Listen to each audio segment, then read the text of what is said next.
Chettinad Cement, perfect concrete choice. 63 years of excellence. மகளிர் முன்னேற்றத்தை மனதில் வைத்துதான் திட்டங்கள் நிறைவேற்றப்படுகிறது என்ற துணை முதலமைச்சர் உதயநிதி ஸ்டாலின், பெண்களுக்கு உரிமையை தாண்டி அதிகாரத்தை கொடுத்தது திமுக அரசுதான் என்றார். மேலும் உத்தியோகம் புருஷ லட்சணம் என்று இருந்ததை உத்தியோகம் பெண்களுக்கும் லட்சணம் என மாற்றி காட்டியிருப்பதாக பெருமிதம் தெரிவித்தார். திராவிட மாடல் அரசுனாலே அது பெண்களுக்கான அரசுன்னு தமிழ்நாட்டில் இருக்கக்கூடிய ஆண்கள் மட்டுமல்ல, இன்றைக்கு ஒட்டுமொத்த இந்திய ஒன்றியமே இப்படித்தான் சொல்லிக் கொண்டிருக்கிறது. அதற்கு காரணம் நம்முடைய மாண்புமிகு முதலமைச்சர் அவர்கள் ஒவ்வொரு திட்டத்தை கொண்டு வரும்போதும் அதில் மகளிர் முன்னேற்றத்தை மனசில் வச்சு ஒவ்வொரு திட்டத்தையும் செயல்படுத்தி வருகின்றார். இன்னைக்கு பெண்கள் பல துறைகளில் முன்னேறி வர்றதையும் சாதிக்கிறதையும் பார்க்கும்பொழுது நாம் ஒவ்வொருத்தரும் பெருமையோடு சொல்லலாம், இதுதான் எங்கள் தமிழ்நாடு, இதுதான் எங்கள் தமிழ் பெண் அப்படின்னு பெருமையோடு சொல்லிக்கொள்ள அளவுக்கு நம்முடைய மாநிலம் இன்னைக்கு செயல்பட்டு கொண்டிருக்கிறது.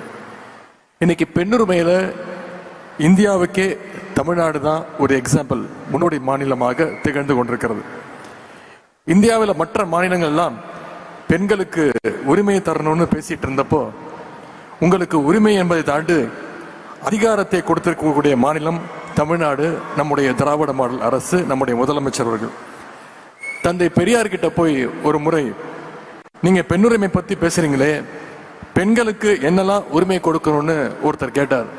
அதற்கு பெரியார் சொன்ன பதில் ரொம்ப சிம்பிளா சொன்னார். பெரியார், ஆணுக்கு என்னென்ன உரிமைகள் இருக்கோ அது எல்லாமே பெண்களுக்கு கிடைக்கணும் அப்படின்னு சொன்னார் பெரியார்.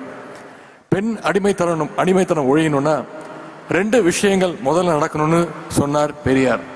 ஒன்று, பெண்களுக்கு சொத்துல சம உரிமை வேணும். இன்னொன்று, பெண்களுக்கு கல்வியும் வேலையும் கிடைக்கணும்னு சொன்னார். இந்த 2ஐயும் செய்து காட்டிய பெருமை கழக அரசிற்கு உண்டு.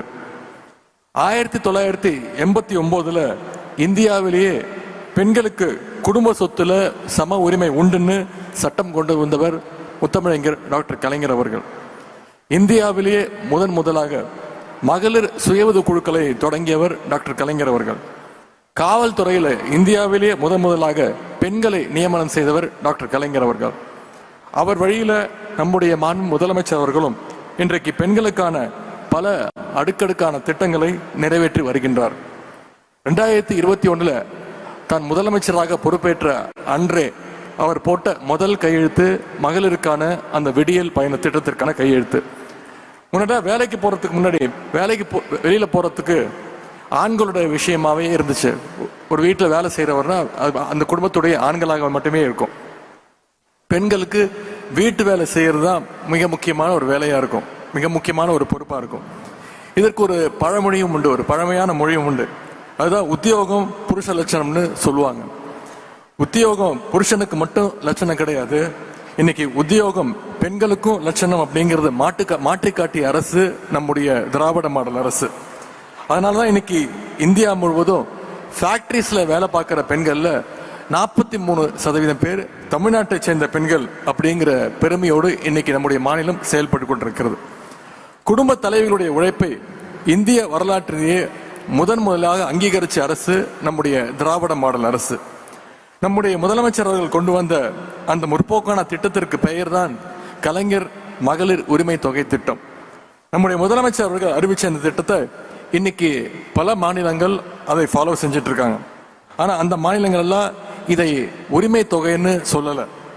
தமிழ்நாடு மட்டும்தான் உதவி தொகையை பார்க்காம, சலுகை தொகையை பார்க்காம பெண்களுடைய உரிமையாக இந்த திட்டத்தை பார்த்துச்சு. இப்போ ஏற்கனவே இருந்த விதிகளை எல்லாம் தளர்த்தி கூடுதலான மகளிருக்கு பயனளிக்கின்ற வகையில இந்த திட்டத்தை இன்றையிலிருந்து நம்முடைய முதலமைச்சர் அவர்கள் விரிவுபடுத்தி இருக்கிறார். இது மட்டும் இல்லாம புதுமை பெண் திட்டம், முதலமைச்சர் காலை உணவு திட்டம், தாய்மானவர் திட்டம், தோழி விடுதிகள், மகளிர் சுயஉதவி குழுக்கள், மகளிருக்கான ஏராளமான திட்டங்களை நம்முடைய முதலமைச்சர் அவர்கள் செயல்படுத்தி இருக்கிறார். Chettinad Cement, perfect concrete choice. 63 years of excellence.